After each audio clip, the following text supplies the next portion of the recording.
আচ্ছা, আপনি তো প্রচুর বই পড়েন আমি জানি। তো স্বাভাবিকভাবে যারা উদ্যোক্তা কিংবা যারা মার্কেটিং নিয়ে কাজ করে তারা বইয়ের প্রতি একটা আসক্তি থাকে। তো এমন কোন বই যেটার কথা আপনি যে কাউকেই পড়তে বলবেন, এমন 3টা বই যেটা নিঃসন্দেহে আপনার লাইফে ভ্যালু অ্যাড করবে বলে আপনি মনে করেন? আমার এই মুহূর্তে লেখকটার নাম মনে পড়তেছে না। একটা লেখক আছে শুধু জীবনী লেখে, আপনারা পরে কোথাও পেলে দিয়ে দিয়েন, যে মাস্কের নতুন জীবনীটা লেখছে, মনে পড়ছে, ওয়াল্টার আইজ্যাকসন। ওয়াল্টার আইজ্যাকসন অনেকগুলা বায়োগ্রাফি লেখছে। ও আইনস্টাইনের বায়োগ্রাফি লেখছে যদি আমি ভুল না করি, স্টিভ জবসেরটা তো লেখছে, লেটেস্ট মাস্কেরটা লেখছে, মাঝখানে আরও অনেক একটা লেখছে। সো এবং পড়া খুব সহজ, খুব একটা কঠিন না। সো আপনি যদি, এবং বাট মোটা মোটা বইগুলা যেহেতু বায়োগ্রাফি, সো আপনি ওই 3-4টা যদি উঠান এবং ওই 3-4টা যদি আপনি পড়েন, আপনি মোটামুটি বিজনেস এবং জীবনের অনেক কিছুই শিখে যাবেন বলে আমার মনে হয়। একটা বই আছে, আ million Miles in a thousand years. এটাও আমার বেশ পছন্দের একটা বই। আমার মনে হয় বইটা, এটাও একটা মেমোয়ার, অনেক আত্মজীবনী টাইপই, বাট একটু গল্পের স্টাইলে লেখা। ওটাও আমার বেশ পছন্দের একটা বই। এগুলা সবই আর কি বিজনেসের অ্যাঙ্গেল থেকে আমি বলতেছি। এই মুহূর্তে বিজনেসের দুনিয়া সবচেয়ে জনপ্রিয় হইল হরমোজির বইগুলা।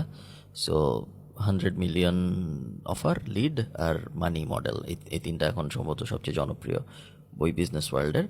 ওগুলো ভালো, ট্যাকটিক্যাল, বাট আমি যেগুলো কথা বলো ওগুলো মোর লাইক স্ট্র্যাটেজিক্যাল।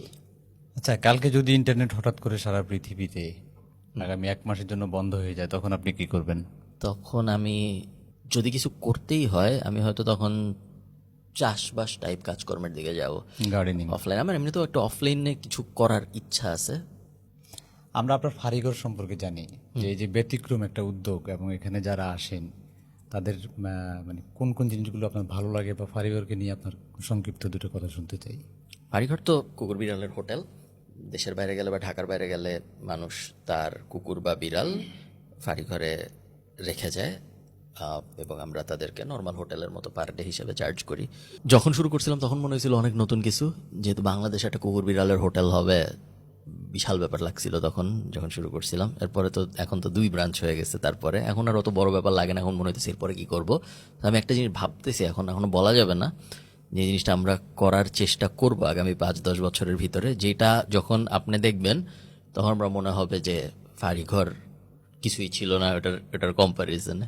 আমার প্রশ্নে বা আমার আলোচনার বিষয়বস্তু কিন্তু ছিল এটা যে আগামী 5 বছর পর খালিদ ফারহান কোথায় যেতে আচ্ছা, চায়। একটা জিনিস আমার পরিকল্পনায় আছে, বাংলাদেশ স্পেসিফিক, অফলাইন স্পেসিফিক, যেটা আমার ধারণা বেশ ইন্টারেস্টিং হবে দেখার জন্য। এই মুহূর্তে বা আমরা একেবারে শেষ পর্যায়ে চলে আসছি। তরুণ উদ্যোক্তা কিংবা তরুণ টেক ইন্ডাস্ট্রি যারা আসতে চায় তাদের জন্য আপনার স্পেশাল কোনো নির্দেশনা যেটা তাদের অবশ্যই মানা উচিত? ঘুরে ফিরে মানুষ যা বলে ওগুলার সবকিছু আসলে সত্য। সো ওই ক্লিশে ট্র্যাডিশনাল অ্যাডভাইস আসলে আপনার জন্য কাজ করবে। সেটা হলো গিয়ে work on sales, work on communication and then work on skill.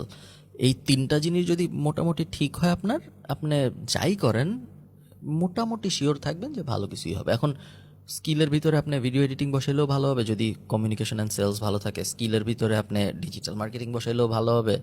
স্কিলের ভিতর মোটামুটি আপনি যাই বসান তাই ভালো হবে যদি বাকি 2টা আপনার ভালো থাকে। সো হ্যাঁ, এই 3টার উপরে আপনি যদি কাজ করতে পারেন, আপনি ধরে নেবেন যে আপনার সেফার।